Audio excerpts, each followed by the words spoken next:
Hello, everybody. Myself, Prashanto Mukhopadhyay, faculty member, Electrical Engineering Department of Greater Kolkata College of Engineering and Management. In our last lecture, so we have talked about the different methods of thyristor turn-up, natural and forced commutations, basically, and their different types of forced commutations, etc. Today, in our lecture, we'll learn about the thyristor ratings and its different specifications. So, why we should learn this? Because it is very important unless and until we know the different ratings, voltage, current, power, temperature, turn-up time, etc. We can't use SCR for specific purposes unless and until we know their ratings, up to which ratings they can be operated without any damage. So these are the things we'll discuss in this lecture. Now, in this lecture, basically, we'll start with this introduction. That is what I told you in elaborately. Then voltage ratings, different voltage ratings. That is forward blocking, peak voltage rating, repetitive forward blocking voltage rating, non-repetitive or surge forward blocking voltage, maximum peak working reverse voltage, peak repetitive reverse voltage, peak non-repetitive or surge reverse voltage, arm state voltage, gate triggering voltage, forward DVDT rating, voltage safety factors, and these are all about the voltage. And then current ratings, average on-state current rating, RMS on-state current rating, surge current ratings, I2T rating, DIGT rating, then latching current, holding current, gate current, temperature ratings, power ratings, average power dissipation, gate power dissipation, turn-on and turn-off times ratings. So why all these things we'll discuss, or we what is the requirement of discussing or say gathering knowledge about these ratings and specifications of thyristors. So this is very important because under all operating conditions, reliable operation of any SCR can be ensured if it is operated such that its ratings are not exceed the given value. So thyristors manufacturers are manufactured for a particular current, voltage, power, temperature, and switching frequency limits within which they can operate reliably. So these are called ratings. Basically, these are minimum or maximum values that set limits on the capability of an SCR. Exceeding these limits, even for short duration also, could lead to malfunction or damage the SCR. Therefore, for the benefit of the users, the manufacturers always gives a list of current, voltage, power, temperature ratings, etc. These ratings basically are essential for correct application of SCR in various power electronic circuit. In practice, SCR ratings with actually higher ratings than required working ratings are selected to allow safety margin. These ratings may be continuous, non-repetitive, or surge and repetitive ratings. So depending on the unilateral or bilateral devices, the continuous ratings are denoted in terms of RMS or average values. Surge and repetitive ratings are corresponding to peak values of the SCR. So let us discuss various ratings of an SCR in brief. Different voltage and current ratings are assigned with one or more subscripts for easy identification. The first subscript indicates the state of the SCR and includes, who there are states are like forward bias states, so that is denoted by F, reverse bias states that is denoted by R, and on state denoted by T. And D, that is the forward blocking state with gate open. These are all about the first subscript of say voltage. like this is forward F, reverse R, on state T, and forward blocking D. Second steps which indicate the operating values, and those are T for trigger, S for charge or non-repetitive value, R for repetitive value, and W for working value. So voltage rating actually of the SCR is it is the voltage capability of the SCR that should not be exceeded during the operation, even for short periods, which I told you at the very beginning. So SCR is assigned with different voltage rating, which are maximum voltages at which SCR can function normally without breakdown of junctions. So these are assigned in both blocking states of an SCR and can withstand against voltage tangents. The various voltage ratings of SCR can be then given as peak working forward blocking voltage. So that is VDWM. So peak means maximum, this is M. W means working and D means forward. So D means blocking, the forward blocking. So this is peak working forward blocking voltage.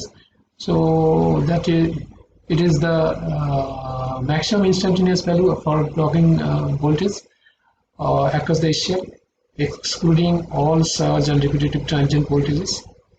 So beyond this value of voltage, the SCR cannot withstand during its operation. This VDWM is equal to the maximum or peak value of the supply voltage waveform that is shown here.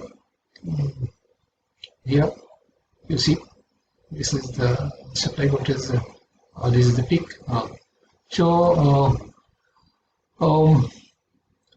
Now peak repetitive forward blocking voltage VDRM. This is shown here. This is something more than VDWM, and here also you are finding this is more. So this is this search, right? So repetitive, this is happening in a repetitive way. So this is all. This is repetitive. That's why this is called repetitive voltage.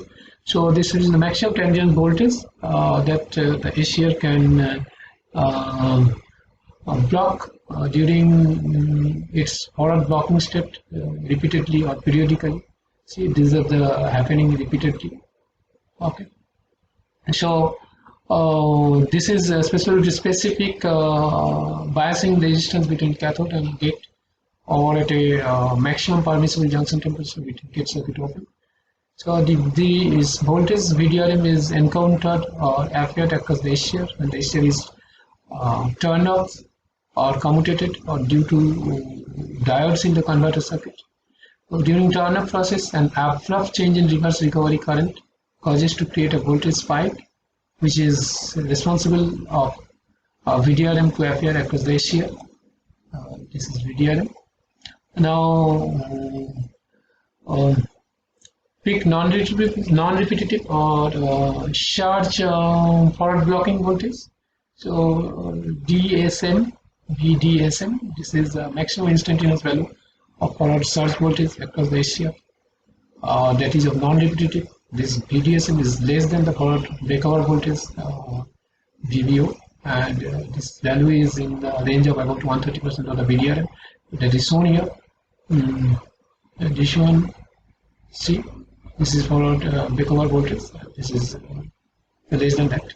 So these are all about this forward. Then come to peak working reverse voltage, the RWM. This is the maximum instantaneous value of reverse voltage across the SCR, excluding all surge and repetitive tangent voltage. This VRWM is equal to the maximum negative value of the supply voltage wave, which is shown here. Here, okay, that is shown here. See, now this peak repetitive reverse voltage VRRM, it is a occurrence due to maximum reverse tangent voltage repeatedly or periodically across the SCR in the reverse directions at permissible maximum junction temperatures. Beyond this rating, the SCR may get damaged due to excessive junction temperature. This voltage is also appeared due to same reason of BDRM, like here it is shown. This one, you see, this is more than this. Um, Now come to peak non-derivative or search reverse voltage VRSM. It refers to the maximum value of reverse transient voltage across the cell, that is non-repetitive. This VRSM is less than the reverse breakover voltage VBR, and this value is in the range of about 130% of the VRRM. The charge voltage rating VDSM and VRSM can be increased by connecting a diode of equal current rating in series with the SCR. So these are all the voltage ratings are belonging to the forward and reverse blocking state, with which the SCR is able to return with gate open. So these are all depicted in this figure. This is the forward sides, this is the reverse side, and these are the different values shown in the graph in the forward directions. This is in the reverse bias mode, that is in the reverse directions. So these are the different important voltages which is required. Then on-state voltage is the voltage drop between anode and cathode with specified junction temperature and on-state forward current, and this value is of the order of 1 to 1.54. Gate triggering voltage VGT. This is the say minimum voltage required by the gate to produce gate trigger circuit. Forward DVDT rating, maximum rate of rise of anode voltage that will not trigger the SCR without any gate pulse or signal. If this value is more than the specified value, the SCR may be switched on. The SCR in forward blocking mode is analogous to the capacitor with the dielectric. So the charging current flows to it when the applied voltage is increased. If the rate of rise of voltage is more, sufficient charges will flow to the junction J2 of the SCR, and hence the SCR will be turned on without any gate signal. This type of triggering is called a false triggering, as false triggering, and in practice it is not employed. So this rating depends on the junction temperature. If the junction temperature is high, the DVT rating of the SCR is lower, and vice versa. With the use of summer networks across the SCRs, it is possible to limit the maximum DVT applied to the SCR. So now come to voltage safety factors. Usually the operating voltage of the SCR is kept below the VRSM, reverse surge, peak reverse surge voltage to avoid the damage to SCR due to uncertain conditions. Therefore, the voltage safety factor relates operating voltage and VRSM, and is given as it is the ratio of VRSM and say √2 times RMS value of the input voltage. And sometimes some books it is written the VRRM, that is the reverse repetitive peak values of the voltage, and ratio of this and VRRM and say √2 times the RMS value of the input voltage.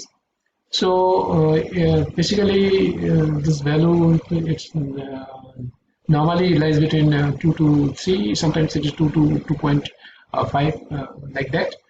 So these are all very important say ratings of the voltage of SCR.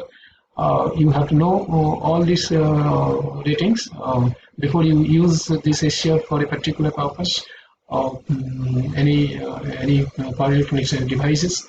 So this SCR ratings must be what is given. What is your requirement? You have to select something, some higher ratings also because of the safety margin. So these are very important things. That is what I told you in the very beginning of this. These voltage ratings. That is peak working forward blocking voltage VDWN, reverse repetitive forward repetitive peak voltage VDRM, surge voltage peak VDSM, WM peak reverse working voltage VRRM, non-repetitive on-state voltage, gate triggering voltage, forward DVT rating, voltage safety factors, etc. So this thing you must have to know before using any SCR for any particular purposes. I think you are now so familiar. You will be familiar and you understand it. This is all about voltage rating of SCR. Okay. Now I will discuss about the current rating of SCR. So after voltage rating, current rating is also important for selecting an SCR for any particular use. So basically, an SCR is a unilateral device, and hence average current rating is assigned to it. While the RMS current rating is assigned to bilateral devices. SCR is a unilateral device, so average current rating is assigned. So SCR has low thermal capacity and short time constant. This means the junction temperature exceeds its rated value even for short overcurrent. So this is very important. This may lead to damage the SCR. Therefore, current ratings must be properly selected for long life of SCR, as the junction temperature depends on the current handled by it. So let us look at various current ratings of SCR. First of all, the average on-state current rating. So this is IT average. This is maximum repetitive average value of forward current that can flow to the SCR such that maximum temperature and RMS current limits are not exceeded. Once again, I'm speaking. This is the maximum repetitive average value of forward current that can flow through the SCR such that maximum temperature and RMS current limits are not exceeded. The forward voltage now across the SCR is very low when it is in conduction mode. So power loss in the thyristor is entirely depends on this forward current IT average. So in case of phase control SCRs, the average forward current depends on the firing angle. But the given average forward current, the RMS value of current is increased with decrease in conduction angle. This leads to increase the voltage drop across the SCR, which in turn increases the average power dissipations. Hence, junction temperature rises beyond the set limit. So, in order to limit the maximum junction temperature, the permissible average forward current has to be lowered with decreasing conduction angle. So basically, manufacturers usually provide the data sheet that shows the forward average current variation with respect to the case temperature. So as an example, we can say the current waveform formed from the positive half cycle for different conduction angle. Here it is given. This is for conduction angle 30 degree. This is the temperature. This is junction temperature. This line shows. This is for 60 degree conduction angle. This is 120. This is 180 degree, and this is the conduction angle. Okay. So these are the figure. From this figure we can say. So now RMS on-state current, IT RMS. This is the maximum repetitive RMS current specified at a maximum junction temperature that can flow to the SCR. Maximum repetitive RMS current specified at a maximum junction temperature that can flow to the SCR. For a direct current, both RMS and average currents are same. However, this rating is very important for SCR subject to low duty waveforms with peak currents. And also this rating is required to prevent excessive heating in leads, metallic joints and interfaces of SCR. Now come to surge current ratings, ITSM.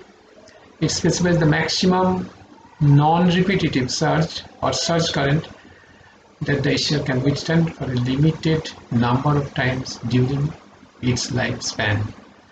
So remember, this is not for conduction, this is for lifespan. So so it's the maximum non-repetitive or surge current thyristor or SCR can withstand for a limited number of times during its lifespan. The manufacturers specify the surge rating to accommodate the abnormal conditions of SCR due to short circuits and faults. If peak amplitude and the number of cycles of the surge currents are exceeded, the SCR may get damaged. Now, I2T rating, this rating is used to determine the thermal energy absorption of the device. This rating is required in the choice of a fuse or other protective equipment employed for the HCR. So this is the measure of the thermal energy that the HCR can absorb for a short period of time before clearing the fault by the fuse. Okay, so it is the time integral of the square of the maximum instantaneous current, I square T, that's right. For a reliable protection of HCR by the fuse or other protective equipment, the I square T rating of the fuse or any other protective equipment must be less than the I square T rating of the HCR. Otherwise, if it is more, then it is fuse of no use. Before blowing the fuse, the HCR will be blown. So that's why it will be less than the I square T rating of the HCR. DIDT rating. DIDT rating is the maximum allowable rate of rise of anode to cathode current without any damage or harm to an HCR. If the rate of rise of anode current is very rapid compared to spreading velocity of the charge carriers, so local hotspots are created due to concentrations of carriers on account of high current density in the restricted area of the junctions. This raises the junction temperature above the safe limit and hence HCR may be damaged. So for all HCRs, the maximum allowable DIDT rating specified in order to protect the HCR. So it is specified in amperes per microseconds and typically it lies in the range of 50 to 100 amperes per microseconds. Now latching current, IL. It is the minimum on-state current required to maintain the HCR in on-state after gate drive has been removed. After turning on of the HCR, the anode current must be allowed to build up such that the latching current is attained before the gate pulse is removed. Otherwise, the HCR will be turned off if the gate signal is removed. Now, come to a point of holding current. This is the minimum value of the anode current below which HCR stops conducting and turns off. The holding current is associated with turn-off process and usually it is a very small value in the range of milliampere. Then gate current. As the gate current is more, earlier will be turn on of the HCR and vice versa. Safety limits must be provided for gate by specifying maximum and minimum gate currents. So controlling the HCR, gate current is applied to the gate terminal. So this gate current is divided into two types: minimum gate current IG minimum and maximum gate current IG max. And the minimum gate current IG minimum is the current required by the gate terminal to turn on the HCR, whereas IG max is the maximum current that can be applied safely to the gate. So between these two limits, the conduction angle of the HCR is controlled. Now temperature rating of HCR, the forward and reverse blocking capability of HCR is determined by junction temperature Tj. If the maximum junction temperature is exceeded, the HCR will be driven to conduction state even without any gate signal. This upper limit of Tj is imposed by considering the temperature dependence on breakover voltage, thermal stability and turn-off time. And also an upper storage temperature limit Ts is also required to limit thermal stresses on silicon crystal, lead attachments and encapsulating epoxy. Excess of these two temperature limits may cause unreliable operation of an HCR. In some cases, upper storage temperature limit is higher than the operating temperature limit of a HCR. Now, power rating of an HCR, the power dissipation of the HCR produces a temperature rise in the junction regions. This dissipation of power in the HCR includes forward power dissipation, turn on and turn off losses, and gate power losses, power dissipation. Average power dissipation, P average, it is the multiplication of the average anode current and the forward voltage drop across the HCR. This is the major source of junction heating in HCR for normal duty cycle operations. The peak power from a given source must not exceed the average power dissipation rating to maintain the safety of the device. This rating is specified for a different conduction angle as a function of average power current. It is shown here. This is average forward current and this is average anode current, and this is different conduction angle. So here it is the firing current and the forward current, and this is the conduction angle. Now gate power dissipation, this rating defines both forward and reverse peak power and the average power applied to the gate. And if these ratings are exceeded, considerable damage occurs to the gate. Therefore, while calculating the voltage and current applied, the width of the gate functions is to be considered, because the peak power is the function of time. For pulse type triggering, gate losses are negligible, whereas gate signals with a high duty cycle, the gate losses becomes more significant.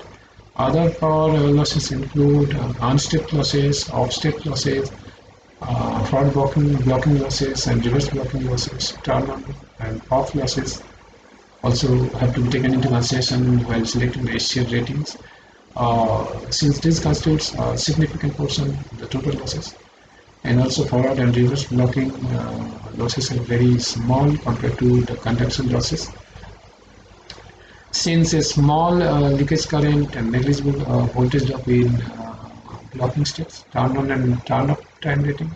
The turn on time is the time interval between the instant at which the gate signal is applied and the instant at which the on-state current reaches 90% of its final value.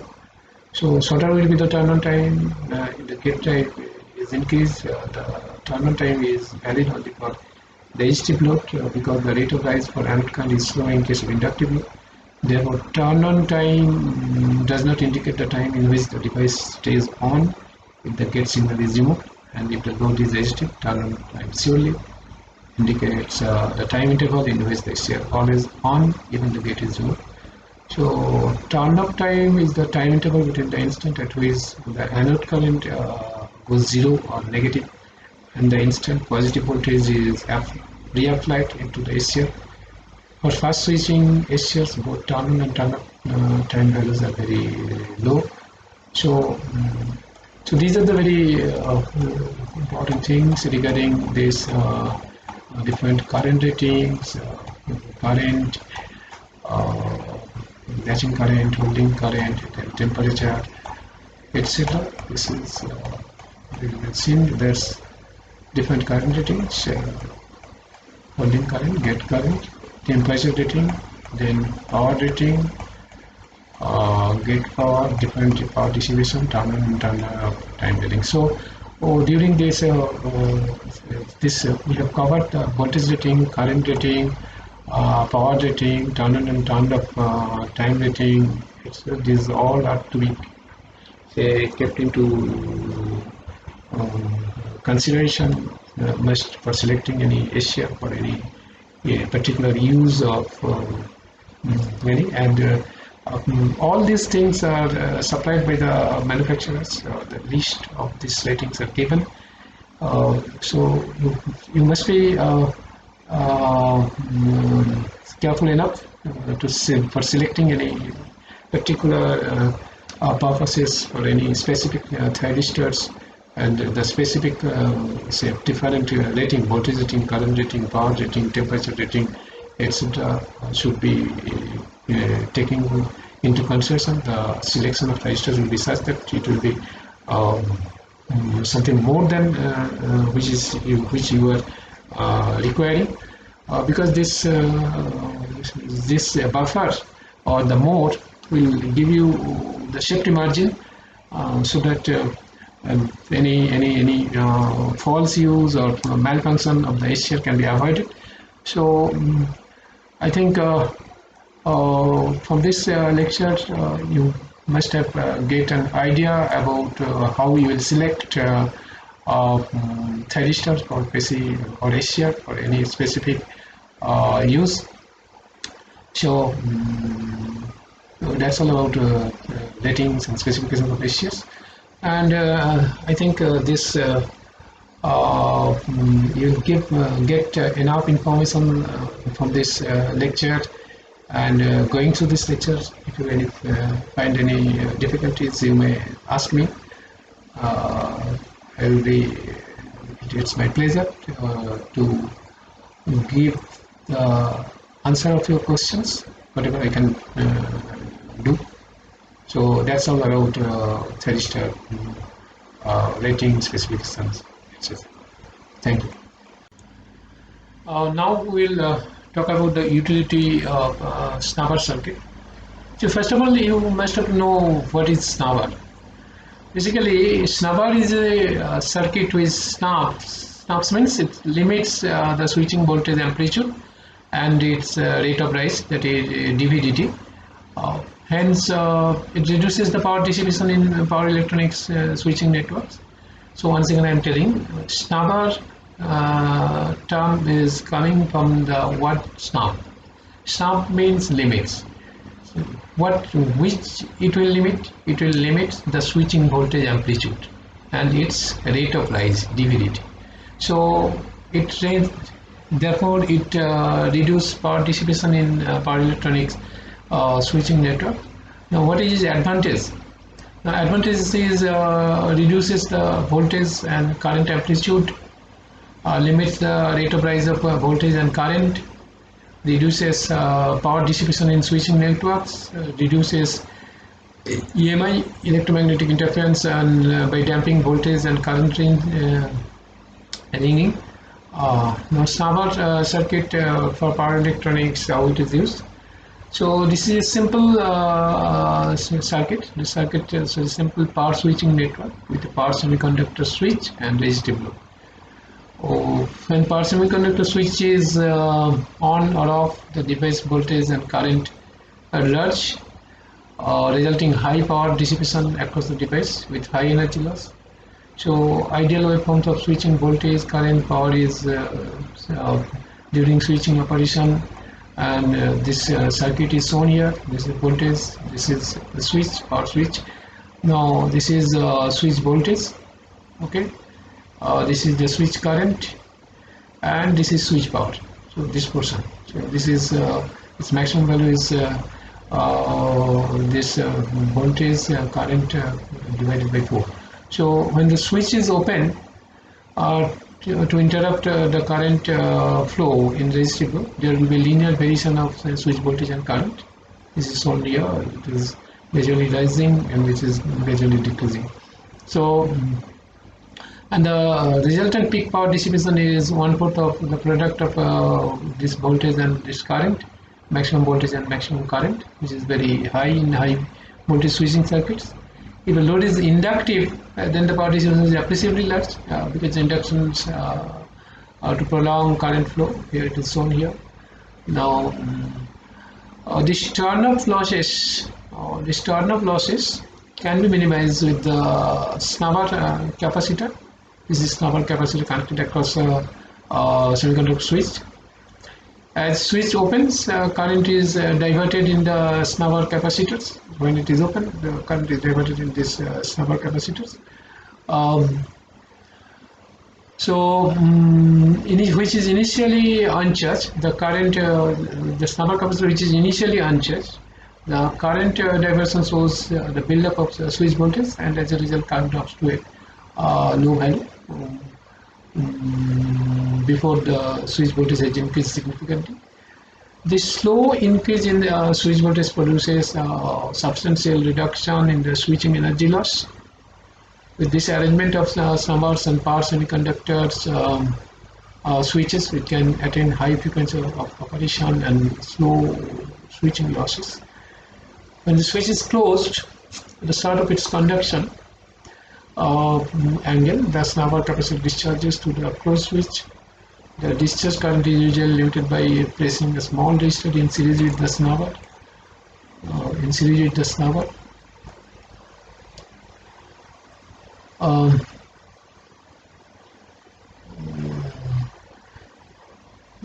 Series the snubber capacitor. This gives the basic RC snubber circuit with time constant T equal to R into C, RC. So from this arrangement, we can say the function of the snubber circuits is it protect semiconductor devices by limiting device voltage during turn-off transients, device currents, limiting device current during turn-on transients, limiting rate of rise of current DIDT of currents to the semiconductor devices and device turn-on, limiting rate of rise of voltage, that is DVDT, across the semiconductor devices at device turn-off. Shaping the switching trajectory of the device as it turns on or off. There are different types of snubber circuits. Unpolarized series RC snubbers, particularly used to protect diodes and thyristors. Now, polarized RC snubbers used as turn-up snubbers to shape the turn-on switching trajectory of the control switches. Used as over-voltage snubbers to clamp voltages applied to control switches to set values, limit debility during device turn-on. Another is polarized LR snubbers, used as turn-on snubbers to set the turn-off switching trajectory of control switches, limit DIDT during device turn-on. So with this introduction of snubber, we can see how it is being used for ACL protection. And for talking about the ACL protection, we must have to talk about the different, protection techniques against which is commonly used for ACL against over voltage, over current, DIDT, DVT, etc. So before that, we'll talk something about this protection. Then we'll come to the over voltage, how it is, what are the different types of over voltage. It is internal over voltage, external over voltage, and protection against over voltages. Then talking about over current, this is protection against over current, DIDT protection, DVT protection, and how snubber circuit work as a protection circuit. So basically. We told in our earlier discussions that specified ratings of ACL should not be exceeded for satisfactory and reliable operation because due to over voltage, overload, voltage tangent, other abnormal conditions, ratings are exceeded. There the chance of damage of the ACL. So due to this reverse recovery process during turn off the ACL, it may be permanently damaged. Voltage overshoots occurs in SCR also. So turn-on switching action produces over voltage in the presence of inductance. In case of short circuit, a large current flows through the SCR, which is very larger than the rated current. Therefore, to avoid undesirable effects of SCR due to these abnormal conditions, SCR must be provided with suitable protection circuits. So some protection techniques of SCR includes over voltage protection, over current protection, DVT protection, DIDT protection, etc. So operate SCR in permissible temperature limits. The heat produced at the junction must be dissipated. So this can be accomplished by using heat sinks. So let us discuss some protection schemes. So here's some practical thyristor is given here. There is a picture. This is the anode, this is the cathode, this is the gate. Now, over voltage, as I told you, the over voltage the greatest causes of failure of SCR. This tangent over voltages often lead to unscheduled turn off of the SCR, maybe lead to permanent destruction of the SCR in the reverse tangent of voltage is more than the reverse breakover voltage across the SCR. So there are several causes for appearing over voltages like commutation, chopping, lightning, etc. So depending on these sources, over voltages are divided into two types. As I told you, the internal and external over voltages. Now internal over voltages arising out when SCR is in operation or during turn off of SCR. Reverse current continues to flow to the SCR after the anode current decreases to zero. To sweep away the earlier stored charge, this reverse current decay at a faster rate at the end of the reverse recover interval. So due to the inductance of the circuit, this high DIDT produces a high voltage. This voltage value may be much higher than the rated value of the SCR, and hence SCR may be damaged. So these are all internal over voltage. Now external over voltage arises due to supply sources or load.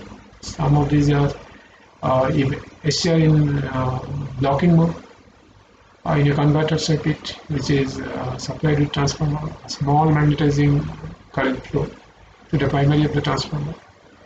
If the primary set switch is suddenly removed, a high voltage tangent is produced in the secondary of the transformer, and it is applied across the SCR. This voltage basically is several times that of the breakover voltage of the SCR. Something lightning surges on the HVDC system to which SCR converters are connected causes a very high magnitude of over voltages. If the SCR converter circuit is connected to a high inductive load, the sudden interruption of current generates a high voltage across the SCRs. So if the switches are powered on DC sides, a sudden operation of these switches produces arc voltages. This also gives rise to the overvoltage across the SCR. So these are the different causes of external overvoltages. Now, how to protect against all these overvoltages? Basically, this transient overvoltages, a parallel RC snubber network is provided for each SCR in a converter circuit. The snubber network protects SCR against, say, internal overvoltages that are caused during the reverse recovery process. So after this SCR is turned off or commutated, the reverse recovered current is diverted to the snubber circuits, which consist of energy storing elements, say C. Lighting and switching surges at the input side may damage the converter or the transformer. And the effect of these voltages is minimized by using voltage clamping devices across the SCR. So therefore, voltage clamping devices like metal oxide varistors, selenium thyrector diodes, and avalanche diodes, suppressors are most commonly used. These devices have falling resistance characteristics with an increase in voltage. Therefore, this device provides low resistance path across the SCR when the surge voltage appears across the device. Now, protection of SCR against overvoltages using thyrector diodes and snubber circuits and snubber network is shown here. This is the circuit breaker. This is fused for overcurrent protections. This is the thyrector diode for, say, and snubber circuits for DVT protection, etc. Now, for overcurrent, say during short circuit conditions, overcurrent flows to the SCR. These short circuits earlier either internal or external. Internal short circuit occurred by reasons like failure of SCRs to block forward or reverse voltages, misalignment of firing pulses, short circuit of converters, output terminals due to fault in connecting cables or load, etc. External short circuits are caused by sustained overloads and short circuits in the load.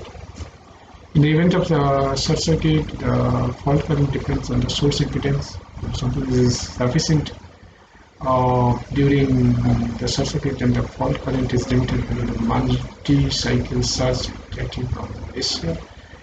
In the AC circuits, the fault occurs at the instant of the peak voltage if source resistance is neglected. In case of DC circuits, the fault current is limited by the source resistance.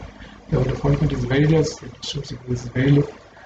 The rapid rise of this current increases the junction temperature, and hence the SCR may get damaged. Hence the fault must be cleared before the occurrence of first peak. In other words, fault current must be interrupted with say current zero position. So we have to provide the protection against all these overcurrent.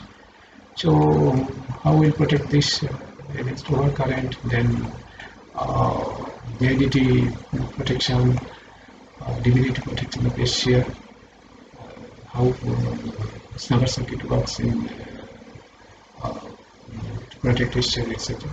So in the next class, we'll discuss about this overcurrent protection and say DIGT and DVT protection on snubber circuits, which work in real. And then we'll talk about the why flyback diode or freewheeling diode is used and how it works.